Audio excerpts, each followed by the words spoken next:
Special Agent 007 has just come face to face with one of the most notorious villains of all time. And now he'll have to outwit and outgun this powerful tycoon to prevent him from cashing in on a devious scheme to raid Fort Knox and obliterate the world economy. Making its premiere on the 17th of September 1964 in London and opening in the USA a few months later on the 22nd of December 1964, Goldfinger is the third James Bond film and cost $3 million to produce but made $124.9 million at the worldwide box office.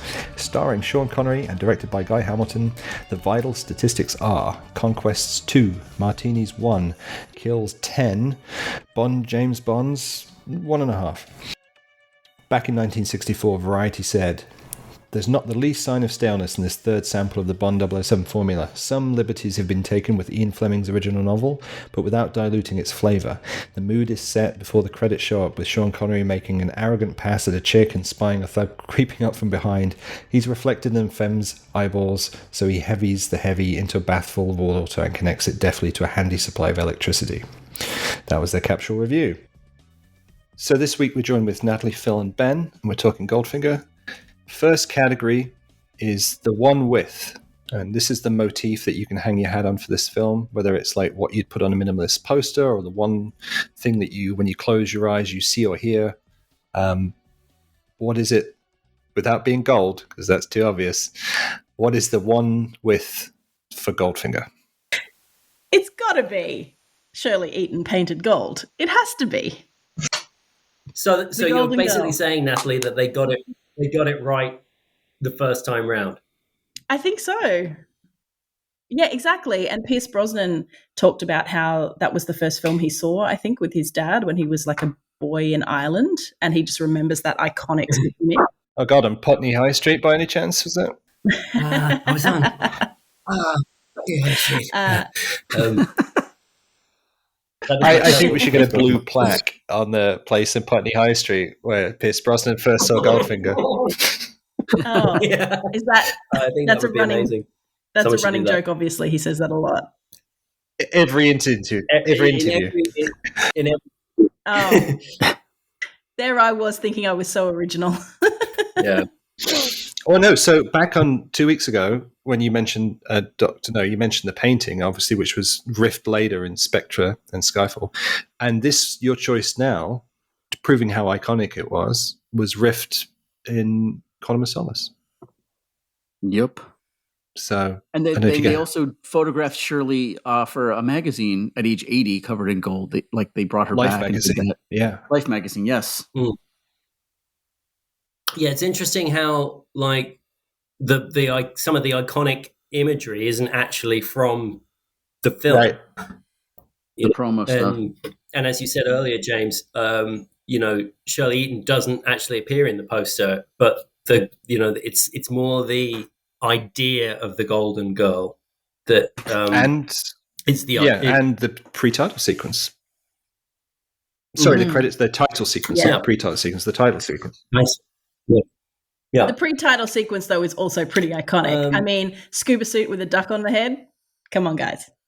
Well, like last couple of weeks ago, 2 weeks ago, I said one of the things that they didn't do for Dr. No was have any of Fleming's kind of tongue-in-cheek jokes, that he would put into it, and I feel that Goldfinger is the first sort of time where the that flavor of Fleming, that particular kind of just not taking itself too seriously aspect comes in, because with Dr. No and From Russia with Love, they're very played straight.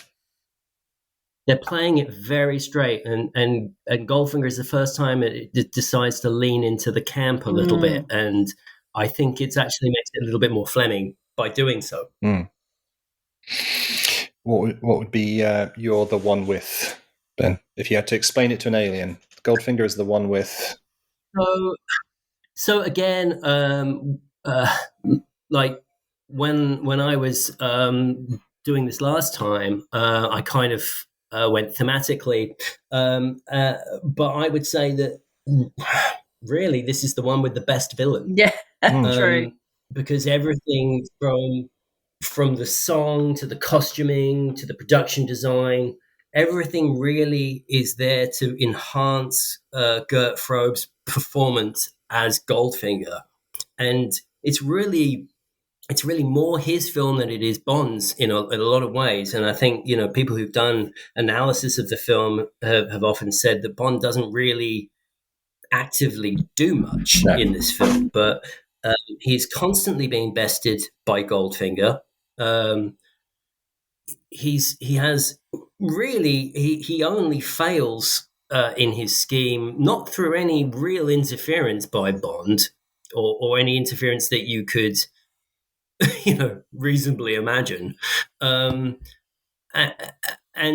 he is really the perfect kind of foil for him in that sense, that somebody who is as charismatic as Bond is, but and as capable as Bond is, but has the opposite thing of being the bad guy, but also somewhat grotesque as well. And so in that regard, I think that's what stands out for me. I don't know what you would put on the poster as to represent him, really, but just Gert Frobe's performance. And I know that I know he's dubbed, and I know that there's other things going on there as well. But Ken Adams' design of Fort Knox, some of the costuming that they put Gert Frobe into to kind of create more of a golden look to him. The choices of colors and things and textures that he has, they all just push him front and center. And I think it's one of the great assets of that film. I think if you were to do the poster with him, you would sort of get a stylized picture of him with just like the laser cutting in front. So he's looking down at Bond on the table, and you just see that red line, that sharp red line sort of in front of him, and he's just looking like... You're not wrong, Which is Natalie. funny because that's what they put on the cover of the 4K Blu-ray release in Germany.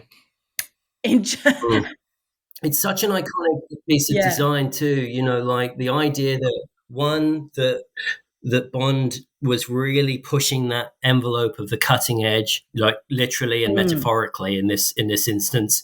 That they were always sort of one step ahead of technology, and then you've also got that hyper real, production design of Ken Adam making that laser table so graphic.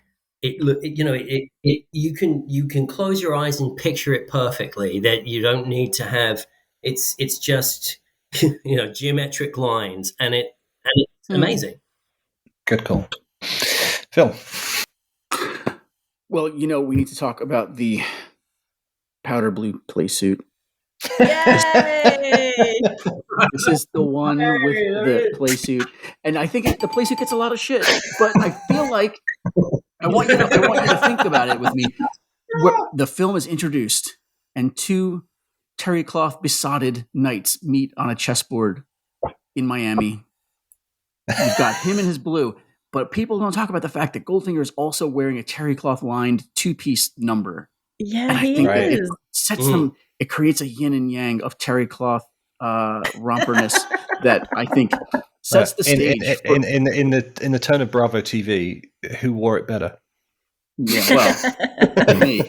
But Phil, I can't remember if it was you and me that were doing this. You'd have to nudge my memory, but I seem to think you sent me some pictures of a terry romper on Etsy, like an original one that was but it was in the Goldfinger yellow.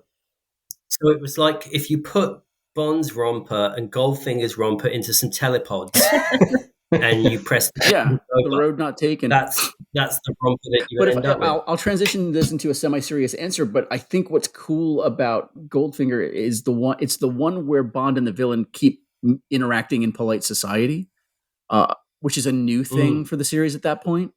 You know what I mean? Like it's not a cards on the table kind of right relationship at first.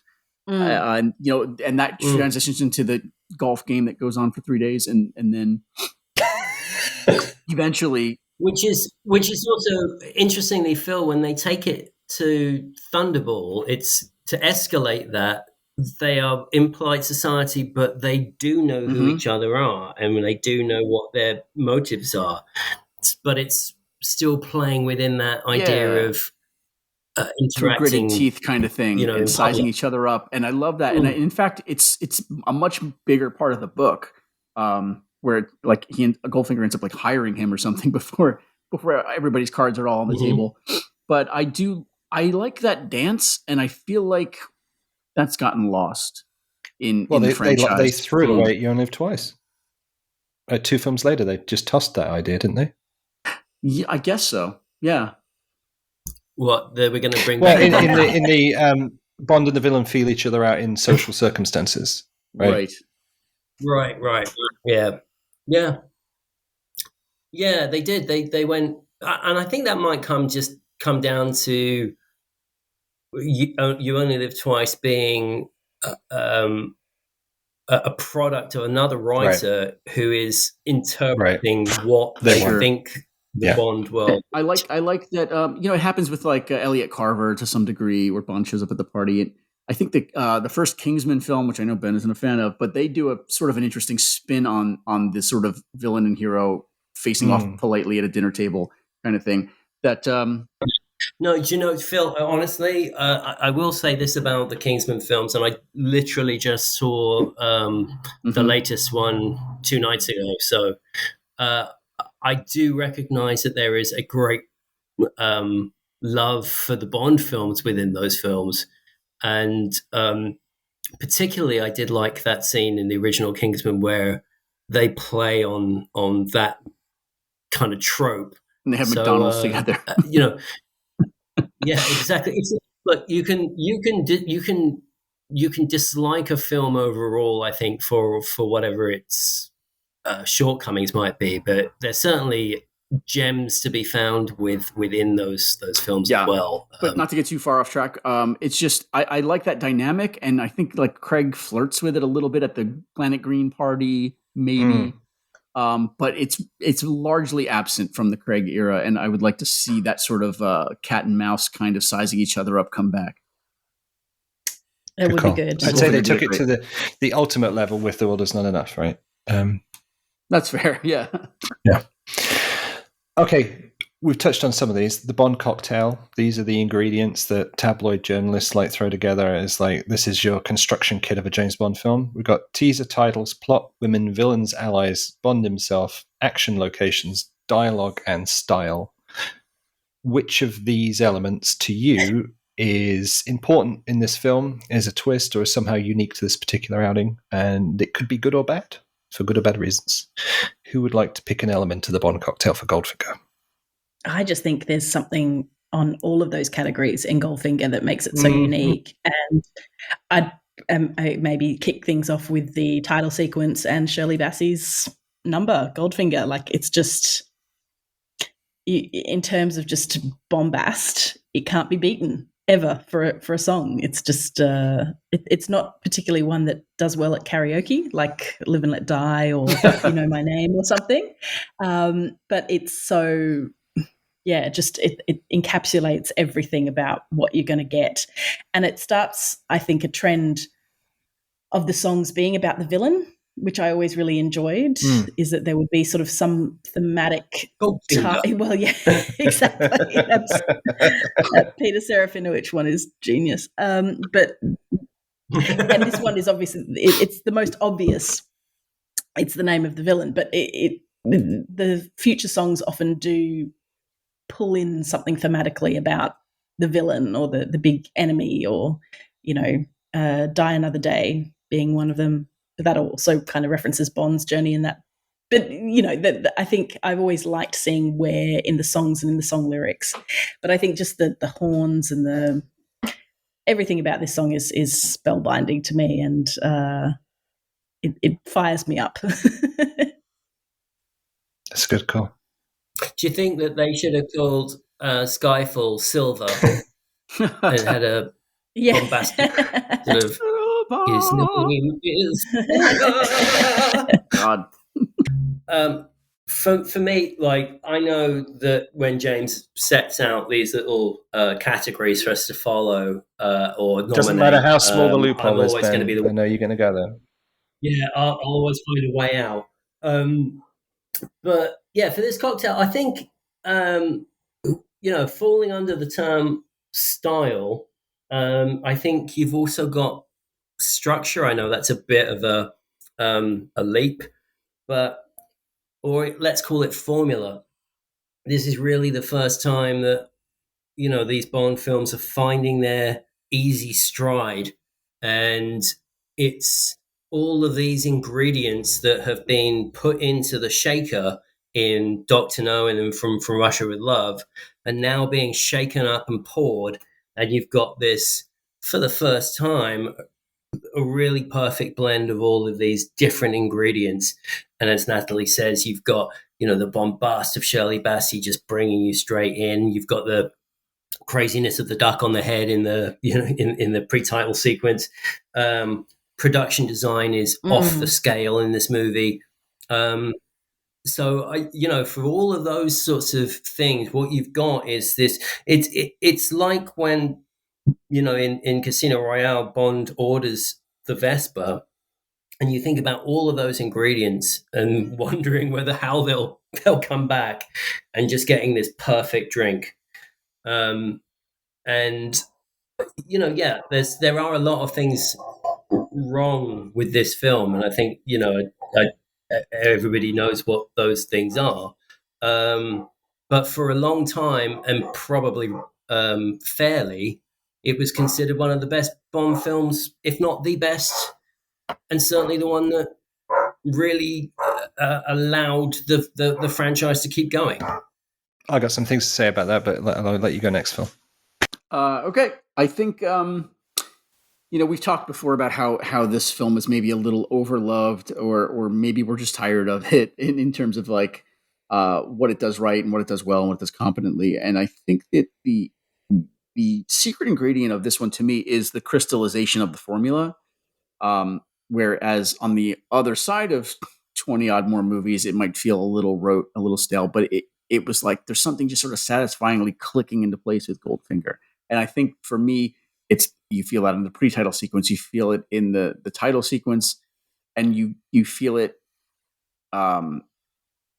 specifically for me when it starts to just feel like you're hanging out with old friends again, is the Q scene, which is odd because it's the first Q scene. Right. But I think that something feels so correct about that moment, and you just know you're seeing like a template take effect. So I don't know. Maybe that falls under your list of cocktail ingredients that might fall under plot potentially. Yes. Okay, we'll do that. Yeah, I think that's where I sit on it. When I was looking at this, the one to me that actually comes bottom of all those ingredients, and this might be a controversial choice, but it's actually Bond. I think his agency in the movie is pretty limp. I mean, he kind of goes along for the ride. He gets captured. A lot of it's coincidence. He screws up. He's not great as a agent in this film.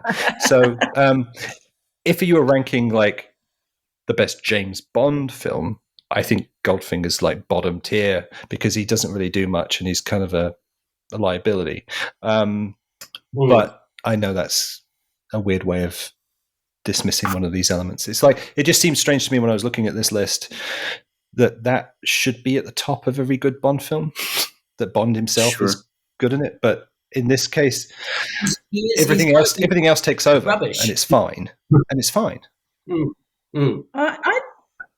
But like I said, that's why I think Goldfinger stands out as a character, right? Because Bond can't. Yeah, in order for Goldfinger to be as front and center and as charismatic as he is, in some senses, you almost can't have Bond competing in that way. It is sort of bizarre to me that his plan was just like, let's say, kindly seduce Pussy Galore, right? And what if it hadn't worked? Was that his just like, well, at least I'll have sex one more time before I die? Like, it's a pretty lame kind of 50-50, isn't it? You know, on the one hand, I might save the world. On the other hand, you know, I might have sex before I die at breakfast. I think James is right in that sense, is that he is the most lackadaisical he is in any outing. Ineffectual, charming and charismatic, definitely, but really gets not quite a few effective. people killed too. He wins the golf game, guys. I mean, come on, give him some credit. Or does he, though? Well, technically he cheats as well. So, you know, does a cheat beating a cheat equal, you know, is two wrongs making it right and all that? I will say, just to push back against, you're absolutely right. He is he goes along for the ride in this film in many different ways. But part of me, I don't know, there's sort of, that's fun. It's sort of seeing him being swept up in these strange people's stories, and I don't know. I quite like the fact that he's sort of hobnobled. He's hobbled at various stages. Yeah. He can't really do much. He's at a Kentucky stud farm with Felix Leiter looking on, going, "Oh, he's just having the time of his life." And I don't know. There's something quite fun. I point out that it's the same character can be hanging off an ice shelf in a broken dragster with a tsunami coming and finds a way out. So somebody sitting having a cocktail in Kentucky. I mean, you know. I've had a sudden realization that Natalie is spot on about this, but he's Sterling Archer in this movie. Absolutely. He's just waiting to see what happens. He has no agency at all. He knows he'll get out of it, and he's capable of getting out of any situation, but he's not going to do anything to precipitate that. He's just going to see what happens. And really, he's not. Yeah, like I say, he's not really James Bond. He is exactly what Sterling Archer is in the series. So, you know. I hadn't made that leap, but yes, that's a fair point to make. I don't know. I still find it quite captivating to watch him sort of have to, you know, jump to the whim of Goldfinger, and also you kind of are watching. You're kind of using James as like your. It's almost like, as you said earlier, it's Goldfinger's story. We're kind of watching it through James Bond's eyes. You know, that he's literally, when he's standing under the big table in the war room, and Goldfinger's got his minutely detailed 3D map of Fort Knox, which I just adore, and Bond's listening. Like, we're literally kind of listening in the same way that he is. And I feel like, you know, that's probably a lot of what spying actually is. Kind of being there and just watching. It's not necessarily the film, the James Bond film franchise method of spying, which is to get into places and screw things up, you know, mess everyone up. But it's certainly not the blunt instrument James Bond, let's say. But I don't know. I find it quite captivating that he's just, you know, like poking around here. I always appreciate any time that we're seeing Bond spying rather than blowing shit up. Or even in Tomorrow Never Dies, when he's, you know, infiltrating that Gupta's office. Yeah. It's Gupta's office. Like, it's there's an element of me which is like, he's been given all these devices as well, but he's kind of using them, you know, in his own way. And that feels so much more espionage than Bond has been in such a long time. And to come back to what Natalie's saying, even though this is a high octane kind of film, you know, it's a very action packed film, certainly for the time that it was released, just to have one of the best moments be him hiding under under a model. It's pretty impressive. And then getting crash tackled by Pussy Galore, who I'm sure we'll discuss as a key ingredient of this film. So moving on to underappreciated elements, what thing, big or very, very small, would you like to bring to people's attention about Goldfinger, even though they've probably seen it 100 times? What is the one element or moment that you think is underappreciated about this very overappreciated film? It's a very boring technical thing, but it's the opening shot into Miami, and this lovely helicopter aerial establishing shot as we go in and we track down. We don't even need a superimposition because we've got a plane there to tell us where we are, right? So the superimpositions are, we know that we're in Miami. We see the Fontainebleau. We zoom in on this diver. He dives in, and then we cut to Sesslinder at the location. The dive, it's like to edit that dive so it's seamless that he's seeing it going in there. And then we transition into Pinewood, and it's this brilliant way, really, of matching the location with the studio.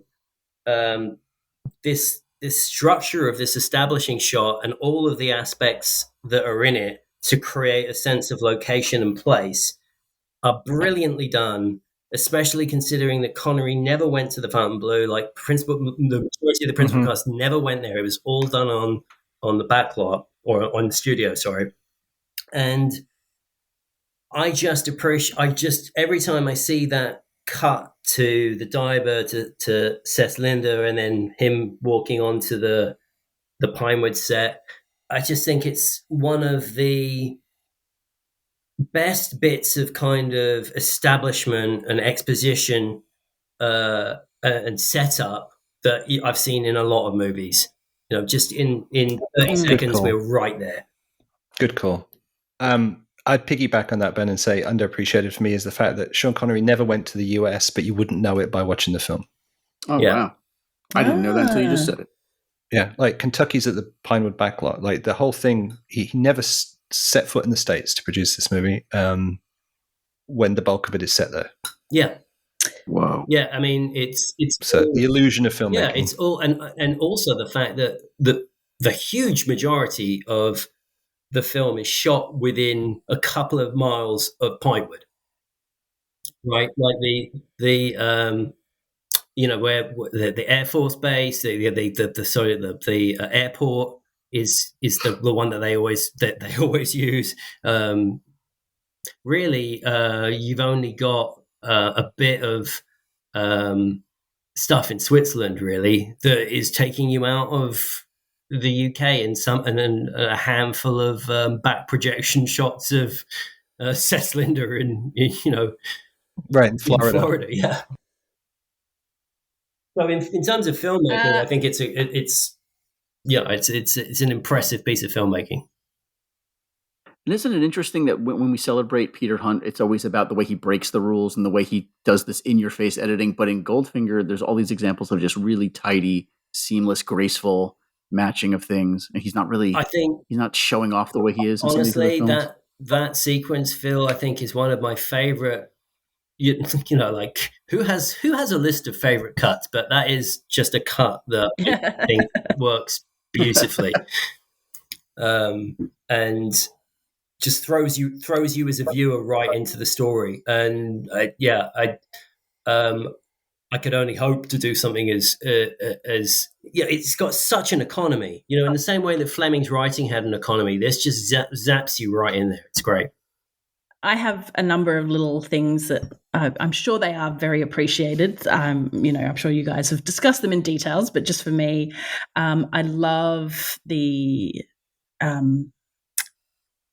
that really gorgeous trip through the Alps, and just the way that they shoot the scenery and the way that it's very languid and it's just Bond following a car, and yet I'm there the whole time. Just going along for the ride, see what happens. Like the slowest car chase in all of cinema history. Travelogue. But then when he's overtaken by Tilly Masterson, the sister, and he starts to gun the Aston Martin, and then he stops himself and he has that like, no 007 or something like that, and he has to stop himself. Disciplined So that's 007. disciplined. That's the word, yes. But I mean, to me, that's really interesting because that's what sort of a James Bond that we know and love would probably do is go, oh, I'm going to go have a sidetrack it, go follow this girl. Whereas he's like, no, discipline. So I think that, calls back to what you were saying about him not having any agency. He does have agency there. He decides to stick to the job. Do you know what's really interesting, Natalie? This exact thing I was playing through my mind earlier today, this thing where like he's passed by her, he makes the conscious decision not to pursue her, but it's only after she takes a shot at him. And I only really thought about this for the first time today, which is that he doesn't know that she's not trying to kill him. So when he puts her off the road, when he offers her a lift and all that kind of thing, in his mind, in Bond's mind right at this moment, he is thinking, she just tried to assassinate me. What's going on here? So that adds another dimension to it because he doesn't know at this point that she's after Goldfinger. So I like the fact that he, rather than like if you saw a movie now and the hero was shot at by a character, the hero would go straight after that character and gun them down, and whereas he's kind of like, what's going on here? I'm just gonna suss the lay of the land here and work it out, and it does speak to him having more agency. I think he certainly has more agency in the first half of the film than he does in the latter part. Let's say that. But he must ping when he gets her off the road, surely, and she doesn't respond to him with any kind of, if she's just been wildly trying to shoot at him and then he stops to help her, you'd think she'd be more like grabbing the gun. Also, the dialogue, Natalie, when he spots her case in the back and he asks, and she lies. She lies about it, and he says a line that is really just for the audience, which is like, I used to have a case just like it, right? Like it only helps the audience understand that he recognizes that that's a rifle case. Right. And the fact that she lies about her initials, and he's putting all of this together in his head as he just in one glance in the rear view mirror. I think he's very Bondian in that moment, How dare you undo my argument? Oh, I'm sorry. A few other little things that I think are underappreciated. I think we underappreciate just how joyful it is when Goldfinger is sucked out of that airplane window. Like, those were some big airplane windows compared to what you actually get on airplane windows. But like, did they film that with Gert Frobe, or is that a stuntman? Or you guys, I'm sure would know. Blue screen or something. Yeah, I think he's on. I think he's on for the bit where he's kind of like floating down halfway out. It's a blue screen. He's suspended, and they blue screened it. I mean, it's quite. I think it looks a little bit more obvious now to our more sophisticated eyes when we look at these kind of digital effects these days, and most of them are seamless. But that at the time that played really well. I think the moment when he's sucked out the window, I mean, I buy it. Yep. I'll give you two quick ones. One is sort of like the lone piece of like continuity between this film and the previous film. I like when he just sort of casually asks on the plane for his attaché case, and she's like, black attaché case damaged when examined. And that's all you get, but that somebody got blown up tinkering with his case. I love that moment. And then I think it's a very bold choice to have the final showdown with Oddjob with just ambient sound. There's no music, but there's like, they really crank up the what you'd call room tone, right? There's like this weird hum of machinery happening. Yeah, and the ticking of the bomb. And the ticking of the bomb, and it's such a ballsy choice for a movie that could very easily have just carpeted that with quote unquote like suspense music. Yeah, compare it to two films before when he goes into a phone box and you get the James Bond theme. Yeah, and the train fight from Russia with Love is done without music, but that's. I don't know that this scene is in conversation with that scene, and it's completely different sound design, but the quiet of the final fight with Oddjob is really And Yes, really and impactful. the echoes of the footsteps Yeah. and all Yeah, the I other stuff. love those echoes, and when things land against the bar and you hear those twangs and clangs and twing, Yeah. pings, and it's really evocative. I have one more small. It's like, please, it go won ahead. an Oscar for sound design, right? So, hell yeah. rightly so, I think, in this instance, although Norman Monstall is not politically aligned with me, I would say that it's a fantastic piece of sound design on it, and a worthy winner, really, of that. Yeah. I love the twang of when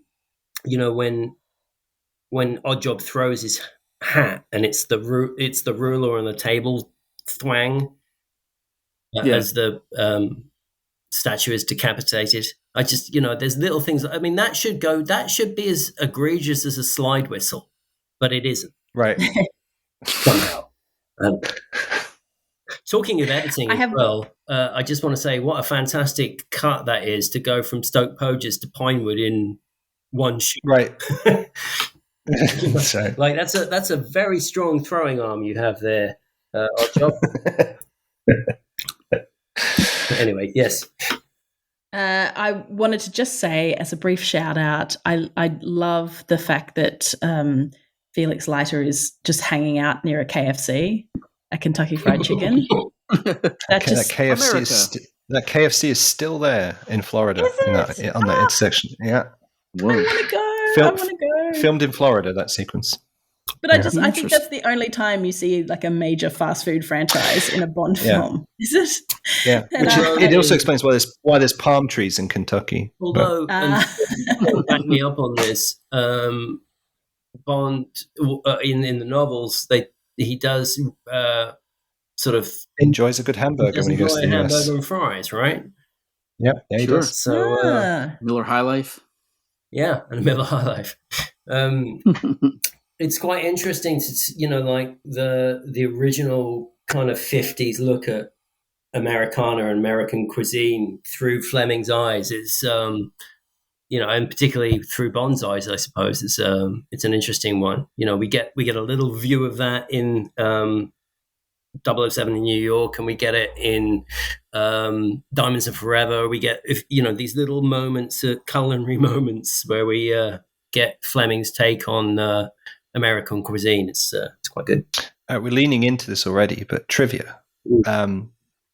Any little fact or tidbit that you find obscure and interesting about Goldfinger? We're probably the most written about film of the series, so this is going to be a tough one. So maybe more of a personal choice than some, stunning thing that nobody's thought of Does before. anyone mind if I take this one? Sure. Go. So, first of all, I should just point out that this isn't trivia that I know independently. I know about this through Matt Spicer's great blog, Bond Suits, and so I'm definitely tipping my hat to that man right there in terms of the kind of work that he's done, examining the wardrobe of the Bond films. But I think an interesting piece of trivia is that much of Sean's wardrobe in this film is actually from another film and just recycled from the earlier Woman of Straw, was shot earlier that same year. Also a Pinewood film. They shared Ken Adam as a production designer on that film as well.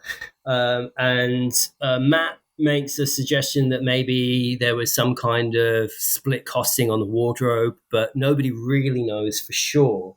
But there's about 6 outfits that appear in Women of Straw that then are recycled into Goldfinger, which is quite interesting. If you're into that, like, considering that this film is one of the films that people talk about being the definitive Bond style film, right? It's interesting that the costume design wasn't specifically done for it. So I think that's interesting. There's no cocktail cuff shirts. They're all done by Frank Foster and not Tambor Nasser. One of the interesting things is as well. There's a couple of scenes where Sean has cufflinks on his French cuff shirts, but they are actually put in backwards. I don't know whether that was by the wardrobe department, costume department, or whether that was Sean doing it himself. But certainly at the scenes in Soap Poges, when he is saying goodbye to Goldfinger, he has his little oval engine-turned cufflinks in back to front. Yeah. Wow. Shocking. Truly shocking. Yeah, shocking. Shocking. I mean, that's the greatest pun. Come on, guys. Yeah. Shocking. Well, okay, Natalie, so why didn't he leave? Why didn't they put that in for Odd Job, That would have been a better callback. It'd be great yes, if you just it would have been. You're right. Yeah. Maybe he should have just done the same pun twice, and then somebody should have just gone, "Oh, fuck's sake!" Every time you electrocute someone, you're going to say that. Okay, fine. Well, I have a piece of trivia about this film that has nothing to do with the film, apart from the fact that it was a piece of trivia. Let me explain.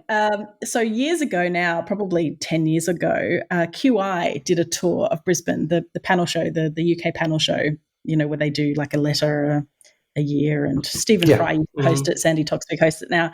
And Stephen Fry did a tour, and they came to Brisbane, and I went with Stu, my podcasting buddy, and a few other people, and it was $100 for a ticket. So not a reasonable outlay of money. You'd pay that price. Well, the thing is, it wasn't very good. Oh. They got a few local stand-ups who really, I just was very unimpressed by who they got. I felt it was very, hacky. And Stephen Fry was great, and he actually came out at the start and sort of talked and told a few stories and things like that, and that was really good. But the actual panel itself, Alan Davies, obviously lots of fun, but it was very underwhelming for paying a decent price. And it's kind of the same people that you see on other shows, and I think that's also because there's sort of one talent agency that represents most of the big stand-ups, and they do, I think, exclusive content deals. So you kind of get the same people over and over again. And it's like this podcast. Hey, well, you've only had me on a couple of times, so hopefully I'm, James, someone new. Our contract is subject to, you can't tell people the details. No, sorry. But the thing is, I'm wondering how this is going to circle back to Goldfinger. This is why you don't hear me on other podcasts. It's not because I don't love the rest of the Bond community. It's just I'm contractually I'm not allowed to. Yeah, but that's I think that's how it goes for a lot of shows in Australia. They use the talent from that particular talent agency, and if you're not with them, then you don't get gigs. It's really anyway. Backstories. I could talk more, but I won't. My point is, so I'm watching this show, and they did a question about Goldfinger, and the film got brought up as part of the the general shenanigans, and Stephen Fry actually said, okay, here's the question. What does anyone know the name of the woman who was painted gold? And the whole panel is just like, whoa. And I yelled out from my seat very loudly, Shirley Eaton. And he heard and went, oh no, someone was there. Someone said it. And they found me, and then they threw out like a chocolate or something. I think they had like little, treats or something. So they'll throw this back. So I won a lolly. But yes, I was very proud of myself because I couldn't, because everyone was just struck dumb. And I was like, I should be on this panel. I would be a better panelist than all of these people. Because the thing is, there's a difference between stand-up comedians and good panelists. And it doesn't mean that they can't be the same, but there's a lot of stand-up comedians who I don't think are good at panelists because of the amount of improvisation that you have to do. And my background is in improvisation and improvised comedy and scripted comedy with a lot of improvisation. So that's why I reckon I should be on more panel shows. I hope that the producers of QI for the next Australian tour are listening. Is it QI? Like, you got to get that little inflection at the end. QI? QI? Is that what I said? Am I inflecting? No, just me and Jane's been horrible. Am I being too Australian? No, it's all good. No, you're right.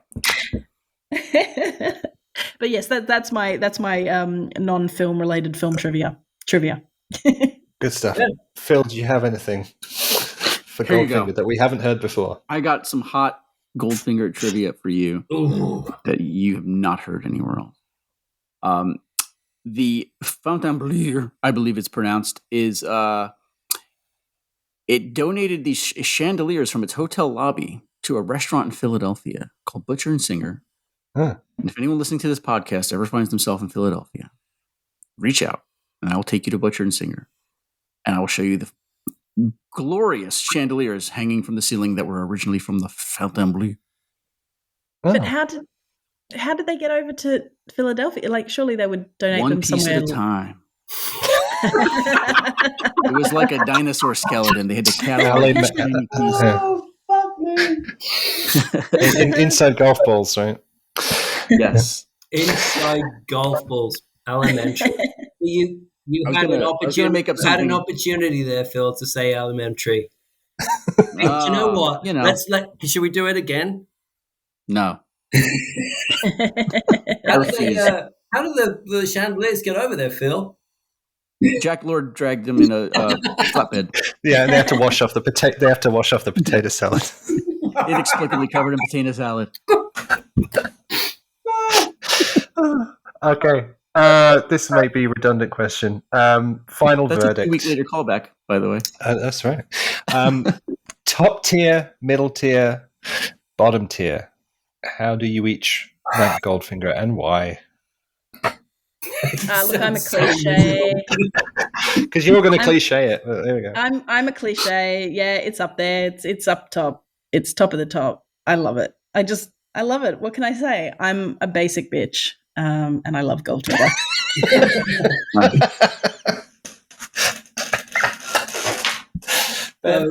So that was your So where does it rank and why? It's up there. I love it.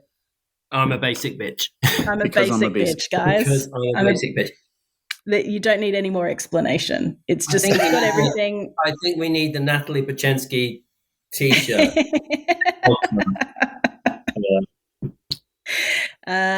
It's just it just makes me happy, and if I want to throw on something that is just going to give me a freaking great time, I'll throw Goldfinger on. I'll throw on any James Bond film. Let's be fair, but if it's Goldfinger, then I'm watching. Sorry to disappoint. No, it's okay.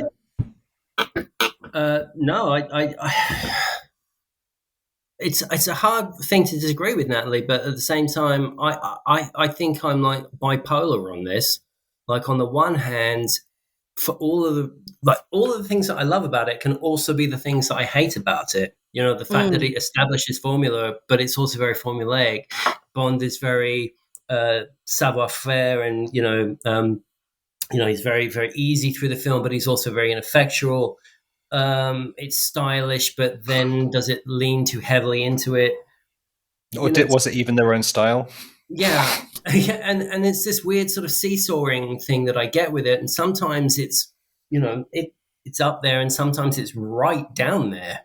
And I think as a kind of a template for a franchise for the films, it's fantastic, but I also think that there are a lot of problems with it, thematically and narratively, that I just don't love. So I think it's sort of, if where I'm standing today at this very, very moment, it's sort of low mid for me.